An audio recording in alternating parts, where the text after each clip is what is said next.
Working on cars sucks. People feel at home when they come here. They know that we're going to take care of them. I think there's no replacement for a pilot. Every single situation is dynamic. Welcome to the Future in Flight podcast, coming to you from a hangar somewhere near the flight line, where they finally switched out the Starry for Diet Mountain Dew in the vending machine. I'm your host, Sean Starker. Here's a question. What does it take to actually build something great? Not just a great product, a great place. The kind of shop where a kid from New Jersey can move 1,000 miles from home, not know a soul, and find himself with cupcakes on his 21st birthday and a seat at someone's holiday table before the year is out. That's one of the stories from Sarasota Avionics. It started as 3 guys sharing a corner of a hangar in Venice, Florida, fixing radios. Today, it's a multi-location operation, a Cirrus service center, a Mooney service center, and one of the most recognizable names in avionics in the Southeast. Today, I'm sitting down with Zach Fryar, part of the Sarasota Avionics leadership team, and Matt Davis, one of their lead techs, a guy who made the jump from automotive to aviation and never looked back. We're going to talk avionics, career paths, the glass cockpit revolution, and of course, my 3 favorite questions. We're cleared direct at KV&C for this one. Let's go.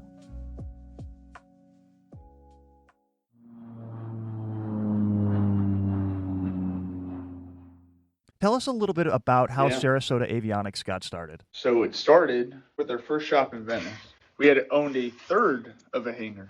There was 3 guys. That was it. They started working on radios, fixing radios. Then it continued from there. Now we own Sarasota, Lantana, Tampa, Punta Gorda. I mean, it's grown quite a bit, but it all just started from just 3 guys in this little corner in the hangar fixing radios. It's crazy how time flies. And you see so much of Sarasota Avionics. I mean, you're sponsoring the hangar at Sun and Fun. You're everywhere. That's this big brand. And it's funny to think it started with a third of a hangar. That is just incredible. Congratulations on the growth of that. Now going from a third of a hangar to multiple locations. You mentioned Venice and Lantana, Punta Gorda as well. How has the company been able to maintain that family-like and close-knit feel, maintaining the high-quality standards that everybody has been accustomed to, while maintaining and expanding these to these locations? People feel like at home when they come here. They know that we're going to take care of them. And the same thing with our employees. Everybody is friends here. You know, these guys hang out on the weekend. Matt, I've been there 5 years as an employee. Tell us a little bit about your experience with Sarasota Avionics. Oh, it's great. When I moved here from New Jersey by myself, and I knew nobody, and they threw me a party for my 21st birthday, made me cupcakes, invite me over on holidays to their house if I didn't have somewhere to go. I mean, they just really took me in. And it says a lot. I mean, working in avionics is pretty stressful. Just looking at the bundle of wires involved in avionics gives me anxiety. Tell us a little bit about the experience of going out and finding some of the help to come and work, and where do you source the great techs that you keep seeming to find? It is difficult. It really is. I mean, Matt, you started working on cars, right? Yeah, I was working on cars. My father actually used to work for Bert back in New Jersey. We came down to visit Bert, and I always wanted to work on planes, so I used Bert to bridge the gap there and use him as a connection. But I think it is hard to find guys, truthfully. Matt's fantastic. I mean, he does a lot here. And I mean, we got lucky with him. Like, that's just one of those people that are just rare that you get along the years. But it is difficult, a lot of people don't have that same drive he does and the willingness to stick around and learn. It is difficult, but over the years you kind of get people in places where they need to, and it grows that way. You bring good people around, they bring other good people in. So it does. You nailed it right. Hit the nail right on the head. Now, Matt, let's get a little bit deeper into the fact that you came from automotive, and now here you are working in aviation. What was that transition like? How has that been different for you? I don't know. Working on cars sucks. I think working on airplanes is just cleaner. I think it's a little more of a challenge, and I like that a little more. You got to really fix stuff on airplanes. Your car's broken, you buy a new part. Sometimes you got to fix what's broken on an airplane. More of a challenge. Makes me think harder, I think, and I like that. Well, that's one thing about avionics is a very high intelligence type field. How did you adjust to that, Matt? What were some of the ways that you made those adjustments? Well, a whole lot of studying and just soaking in information from the leads on the floor. I mean, there's guys who their knowledge runs so deep. I just try to hang on to every word that they tell me and soak in as much as I can. And that's it. It's like tribal knowledge. You gotta, only the guys who do it are the guys that know. You can't read it in a book necessarily. So you really just gotta do it and soak it in. Be a sponge. Spoken like a good tech, a good wrench turner right there. I mean, you have to get in it. Dak, talk a little bit about the Cirrus Center in Tampa and Yeah. what that's been like having a lot of Cirrus drivers congregate over there. Do they like to take 10-mile finals? Is the airspace okay? You guys good over there? Yeah, I'm one of those people too. I fly Cirrus as well, so I know they get pissed Right at me on. in the patterns. I'm a little faster than everybody now. I'm I used to love it. flying a Cherokee, so they are amazing airplanes. They really are. They feel like very luxurious, and I think that's why they've gotten so popular over the years. I mean, just they're easy to control. They're safe. That's why, I mean, we've gotten into that. I mean, of course, there's money to be made there, right? There are a lot of strict guidelines that go along with working on them, though. They're not easy. It took a lot of paperwork and a lot of meetings with Cirrus to get that. So it's not like anybody can pick up and just be a Cirrus service center, you know? You have to have the right people. They have to go to school. It's a long process, but it's worth it. And we like having those Cirrus customers, of course. And there's such they've been around for such a while now. They're so popular. It is such a great aircraft. And of course, the new ones here with the Garmin Autoland is that's like next level technology right there. Yeah, that's crazy. Crazy. The airplane is landing itself. Who would have thought that? What did you guys see this? I mean, I know that you're younger than I am, but not by a ton. But in aviation, 10, 20 years is a lot. Did you see this coming this soon where we had auto landing aircraft? I mean, personally, I didn't. I knew it was going to happen. I didn't know it was going to happen yet, you know? What do you guys think with, say, in the next, let's look at the next 5 years and then the next 10 years. So make two predictions of what you see coming up. Do you think where we are right now is a foundation for maybe pilotless travel? It will be. I don't know if it will be in the next 5, 10 years, maybe 20. I don't think we have the technology to do it yet. And I don't know if we'll have it within the next 10 years. Not have anybody experience that can deal with real world situations. And there's the social aspect of, are we ready to accept a pilotless aircraft where there's nobody on the plane to talk to Right. when something goes wrong? Where am I getting my pretzels? Next thing flight attendant-less flights. So Matt, what do you think, in the next 5, 10 years? What's going to be coming up? You're seeing the evolution of what's going on. Give me what your take is. First of all, I think there's no replacement for a pilot. Every single situation is dynamic, and I don't think that a computer has the capacity that a human does. I think automation, everything is more automated. I think there's going to be a lot of help for the pilots, and it's going to make it safer, but I think there really is no replacement for a pilot in the seat holding the yoke. Yeah, and I've seen Star Wars. I mean, we still have pilots there, so hello, and Star Trek. You gonna phase out Han Solo? I don't think so. No, I don't think So so. let's talk about a typical avionics upgrade. Kind of give us a little bit of the view of what that process is. So somebody comes in from initial consultation, right? They roll in, they've got this sweet Baron, they're flying in with, and they want to do an avionics upgrade. What is that process like from consultation to, say, final paperwork delivery? Well, just listening to the customer first, what they want out of their airplane. And then, you got budget, right? I mean, we can do a lot, right? How much are you willing to spend? Then we got to look at compatibility. What works with your airplane? That can be pretty tricky sometimes because, I mean, Matt, you know, autopilots. Yeah, there's a whole lot of stuff that doesn't talk nice to each other. You got to find out what their goals are with the upgrade, and sometimes you have to steer them in a direction that maybe they weren't thinking about in the first place, but it's going to work better for what they want. They just don't know it. That's an interesting point. Give me a little bit of drill into that a little bit deeper, and maybe has there been a time where somebody comes in and they're like, nope, I definitely this is what I'm set on. I saw this cool YouTuber, I saw this thing, and this is what I want. But you've been able to determine that through talking to them and getting a feel of what their mission is, that, well, maybe this other setup is better. I mean, I know there's a lot of examples, especially And some of the autopilots. Like, somebody's like, oh, I want GFC 500.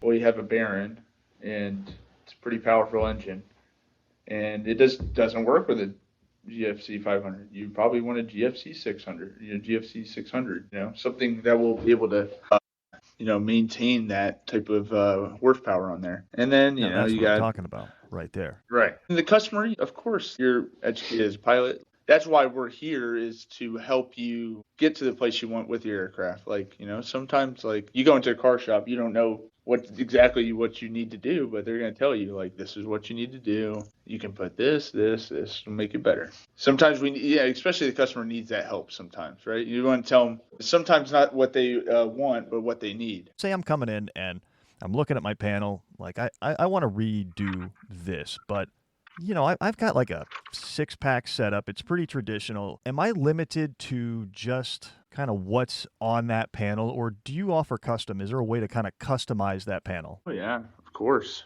They do that quite a bit. We have a guy that does our own panels, and we talk with customers all day, and we go, hey, how do you like this setup? Do you want say if it's a G5, do you want it here or do you want it here? And they get to customize it about how they see fit, what they want to see first. Like they want their radio closer instead of their engine monitor, to the pilot side. They can do that. And it also depends on wiring and how big it is. So like there are limitations in that regard. Like you won't be able to fit it there.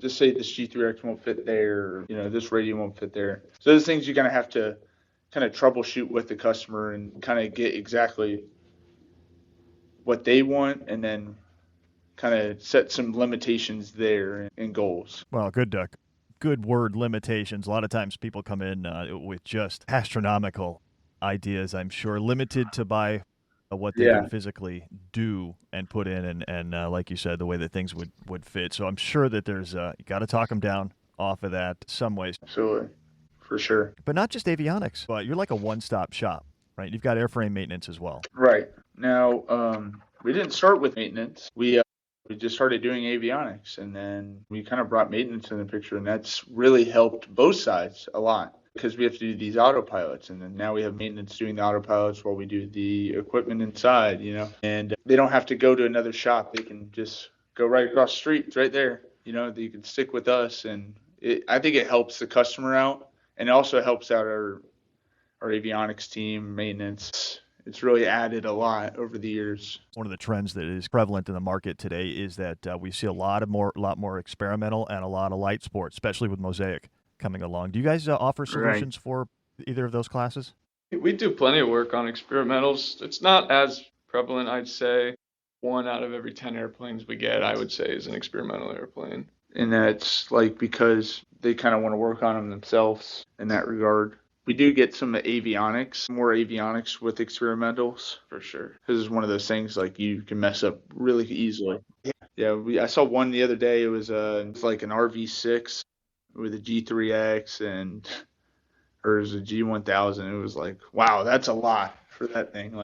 And light sport too, man. They'll jam in, $250,000 of avionics in there. You might have a $70,000, $80,000 airframe, but we're putting in some beautiful avionics because they make a difference. It really, having used it, there is no comparison. Yeah, absolutely. So what are some of the trends that you're seeing on the ground right there? What are some of the things that you've noticed about pilots coming in, and you sort of see these things time and again? I think we're seeing a lot of just full-on panels. Everyone is ripping out 6-packs and ripping out old King radios and glass. I mean, over and over and over again. And it's because it's hard to get those parts now. Yeah, you can't fix the old stuff. It doesn't work nearly as good. And I think guys are saving some money buying an airplane that needs an upgraded panel, and they're coming out with exactly the plane they want at the end of the day, and it's usually glass.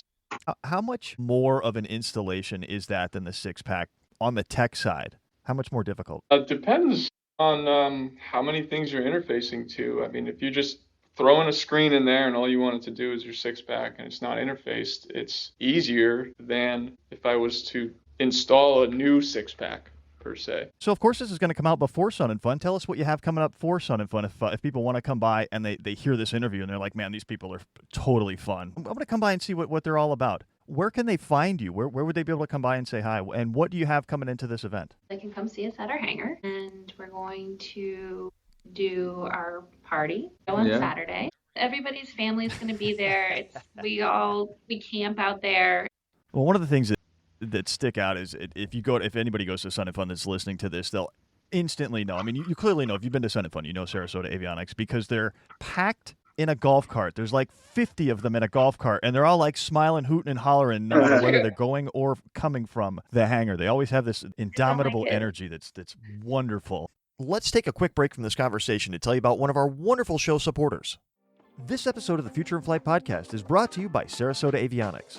For more than 35 years, Sarasota Avionics has helped pilots modernize their aircraft with the latest avionics technology, from custom glass panels and autopilots to complete avionics installations and maintenance. With multiple FAA-certified repair stations across Florida and a team of experienced technicians and pilots, they're dedicated to delivering quality work, reliable performance, and the kind of service pilots trust. Whether you're upgrading your panel, troubleshooting an issue, or planning your next avionics project, their team can help design the right solution for your aircraft. Learn more at sarasotaavionics.com. And now, back to the conversation. It's great to be able to meet the customers. It's great to get out and talk to them. Now, what are some of the big concerns that you hear from aircraft owners when they first reach out? They meet you at these events or they first reach out, talk about avionics. What's one of their first concerns, or what's a common concern? Downtime, money, and they're valid concerns. What are some of the ways that you guys address that? We would try to make it as convenient as possible. Those type of installs take time, and people don't realize all the troubleshooting involved when something you weren't expecting goes wrong. So, if we have to add more time to an install, it could have been something that we had no idea that was something already wrong with the plane before. The customer obviously doesn't want to hear that, but we have to, to make it right, we have to do that sometimes. We don't want to, there's the phrase cheap, good, fast, Can't have all three. Nicely said. That's absolutely true. So if aircraft owners come in, or they're thinking about it, they're listening to this and they're thinking, man, I want to come in for an upgrade. What's one of the things that you would advise them to do? What's that piece of advice you say, well, before you come in, you want to fill in the blank? Set expectations, time-wise, what we can do, what we can't, kind of where we would start, I guess. Tell me what something like the Garmin, the G1000, what can that do for me in terms of just the day-to-day flying? How's that going to enhance my quality of flying? Well, a lot better situational awareness, of course, more accurate readings, more reliability, of course. These new systems are extremely reliable compared to six-packs. One of the things about the glass panel that it makes it kind of, quote, common, has that commonality, is that they're colored. They have this view that looks a lot like some of the other devices I use, maybe like some of the apps I use or some of the radars you see on television. It's really easy to take that and be familiar. Now, seeing that on a screen and going, well, that looks like something I'm familiar with. Right, and like being able to see your airspeed, your altitude, your vertical speed all in one screen, like right in your face. That helps a lot. That's time saving, especially when you got to make quick decisions in flight. Excellent point. The more information I can have at my fingertips without being completely overloaded just means that I can be a better pilot. The first time I flew with a glass cockpit, I was completely overwhelmed. I had no idea where anything was. I looked like a completely new pilot. But now it's incredible. Do you hear stories about people that have adjusted and they're like, man, this is crazy. I would never go back. I think if you can use an iPhone, you can use a GTN or a TXI. Probably the best selling line right there of the whole thing is it if you can use the iPhone. If you're familiar with these technologies that you use every day, I think you can use this. Really, that was the gold right there. So let's talk about the career field for a second. And if they want to come into avionics, or they're thinking, man, maybe I want to be an avionics tech. What are some things that you would advise those individuals? I'd say jump in, immerse yourself in it. Really, I think there's opportunities everywhere. You just gotta take advantage. Just jump in. I think it's one of those fields. I like it. Full throttle. Tech, mechanic. I think that's one of those fields that are going to be there forever. That you can't replace them. Again, really well said. And if we're talking about autonomous pilots, that's got to start with the avionics, I would think. So pretty good spot to be in. I'm telling you, we're hitting our stride right now. We've got about 2 more questions and then the fun stuff. Think we can hack it? We're like at the goal line. You want to punch this thing in? So, yeah, let's do it. I love it. Now, they've been listening. The audience has been listening, and they're like, I'm not getting to Sun and Fun. What if I want to connect with them? How would they do that? How would they find Sarasota Avionics? How can they reach out and contact you maybe for a consult or just to say hello? So we have live chat on our website. So we have our sales people helping out, getting you to the right places, of course. And then it's fun. You can always fly in and talk to us here. You could do the high tech. You could go online. You could do the live chat. But at the end of the day, if you want to come down, you want to hang out, maybe talk to somebody, you could fly in. You can do that at multiple locations, right? Absolutely. Do that at any location. If you're really interested in how we do things, show you around, show you the airplanes we got going on, show you our displays and our everything. They may run into people like my good friend Skyline Baron pilot with her beautiful Baron 58. Or, you may even run into the second coolest guy in aviation with the initials SS is Skip Stewart. Yeah, we know him pretty well. He does. He's done a lot of business with us over the years. He's done some great some videos, which if you know Skip, you know anything about Skip, Skip is not a video guy. He's not an interview guy, doesn't love the social media. Although, as of late, like something has happened. There's been a switch flipped. I credit Sarasota Avionics, quite truthfully, because it was one of his projects with y'all that went online and it kind of broke that ice. And now we're seeing Skip Stewart on social media a lot more. So thank you to Sarasota Avionics for that. He would be a good, I know he doesn't like doing interviews and all that, but that you want him to because, what he does is incredible. Kind of want to know where his head's at and how he does it, He's like withholding that from the world, right? He was until he did this interview with a guy back at Oshkosh in 2021, I think. Just a banger of an interview. You can watch it. It's archived, and he and I have a great time. It's Sean Starker and Skip Stewart together. It's SSSS together. It's like a leak.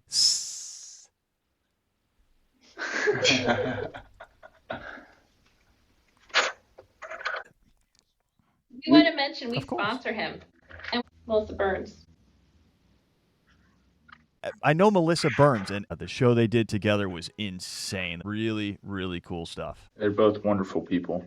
It's just like Sarasota Avionics, right? Cool gets cool, iron sharpens iron, and that's, you mentioned at the start of this interview, we're going to finish with it, is that you bring in cool people, you attract cool people, and that's how your circle grows. Before we go, we got to have some fun. You ready to have some fun? We talked about fun. We got to have fun now. All right, let's do it. Let's have some fun. All right. Well, I'm glad to know nothing before was fun. Thanks for confirming that for me. It was all kind of boring, but now we got. Jeez. No, seriously. And these three fun questions. We've talked about business, avionics, and we talk about airplanes, and a lot of that means I'm burning calories. I'm hungry. I look at Zach and well, Matt, quite truthfully, you look like a guy that can eat as well. So let's talk about food. What are your favorite in-flight snacks? I'm going to start with Zach. We'll go Matt, and then Kelly, if you chime in on this one too. All right. In-flight snack. Always like a good protein bar, of course. Easy. It doesn't make a big mess, right? It's not like you're taking cheeseburgers up there. Well, it's not going to throw your macros off either, which is great. Right, exactly. Mine's absolutely Slim Jims. Slim Jims, that's a good option. Bro, all I can hear is Randy Savage in my head right now. I was just going to say, you got to get the Macho Man. Savage, the big one. Oh, yeah. Kelly, what is your favorite in-flight snack? Without a doubt, you got to get the pretzels, and then you're either going to get a tomato juice or ginger ale. Oh, the ginger ale. And I don't know why that is, but that's what it is. That's refreshing. That sounds very refreshing to me. I like that. Ginger ale, yep. That's a great answer. First time I've ever had that one, so very unique. Thank you, Kelly, for the first time answer. Now, if we could fly anything, right? You walk out and there's like anything that your heart desires. You've got the keys. You could fly either. You could fly it or you could fly on it. What's that going to be? Matt, start us out. Something about turbo commanders, I think. Low to the ground, belly scraping the ground, high wing. Those loud Garretts. Yeah. Paint that picture.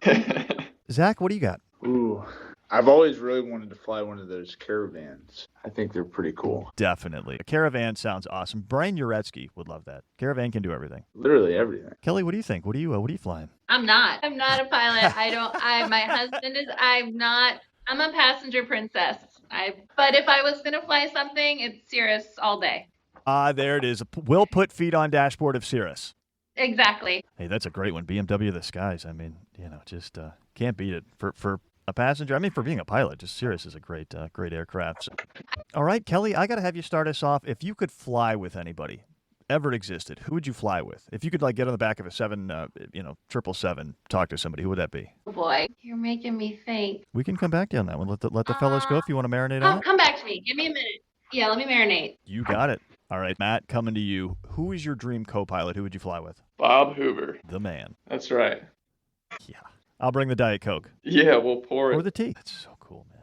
Love it. Bob Hoover, such a classy guy. Zach, I think, and then we'll come back to Kelly. Yeah, John Travolta. Okay. Yeah, baby. Have you seen his house out in Ocala? Of course. Well, absolutely. That's a beauty, He has man. that massive runway with what does he have out of there? Is it Yeah, 777 out of there or something? 707. Apparently a pretty good pilot, is what I've heard. I would love to pick his brain. But I have seen Pulp Fiction, and so I'm a little bit leery of riding in things with the... So now, Kelly, what do you think?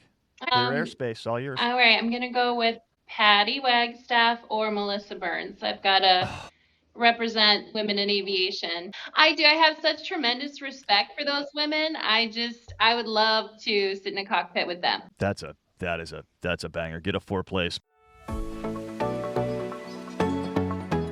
Zach, Matt, and Kelly, thank you. Seriously, this was a great conversation. The kind that reminds you why aviation isn't just an industry, it's a community. And Sarasota Avionics is about as good an example of that as there is. If you're heading to Sun and Fun this year, do yourself a favor and swing by the Sarasota Avionics hangar. You can't miss them. Just follow the golf cart, absolutely packed with people. They'll show you around, show you what they've got in the works, and make you feel like you've known them for years.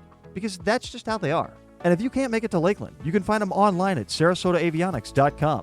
There's a live chat ready to go. Real people on the other end. And if you're serious about an upgrade, just fly into any one of their locations. They'll take it from there.